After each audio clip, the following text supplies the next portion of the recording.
В городе Балыкчи полным ходом идет капитальный ремонт внутренних улиц. 2 месяца назад здесь началась реконструкция улицы Аската Курмашева. В эти дни на дороге укладывают первый слой асфальта. Ширина улицы 7,5 метров, а длина 550 метров. Мы заканчиваем укладывать первый слой и скоро приступим к укладке второго слоя асфальта. Кроме того, начнем строительство тротуаров. Мы сняли с них старый верхний слой. Также проектом предусмотрено освещение. После того, как полностью завершим строительство, работу будем сдавать мэрии.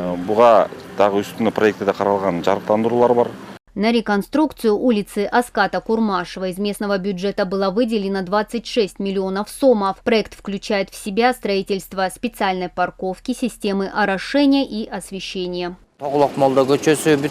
Мы уже завершили улицы Тоголок-Молдо и Манаса. Сейчас идет асфальтирование улицы Аската Курмашева. При строительстве, согласно указу, были передвинуты магазины, и там была проложена улица еще на 300 метров. В планах у нас в общем заасфальтировать 3 километра 800 метров. По поручению президента Садыра Джапарова это будет выполнять Минтранс.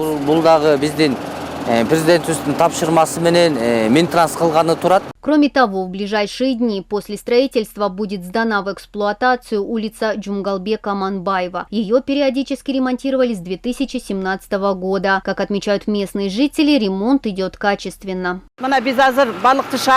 Сейчас мы находимся на улице Курмашева. В эти дни асфальтируются и Сыкульская, Комсомольская, Чкалова и другие верхние улицы. Мы рады, что ведется такая работа. Для пешеходов будут тротуары, а для водителей хорошие дороги. Машины не будут ломаться, а гости нашего города будут видеть, что Балыкчи развивается.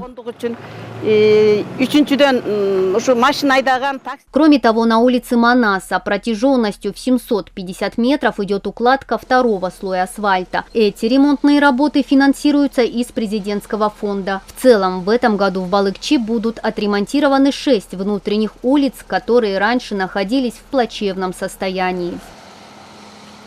Мадина Низамова, Джакшылык Чортонов, Джакшылык Исаков, Эльтер, Иссыкульская область.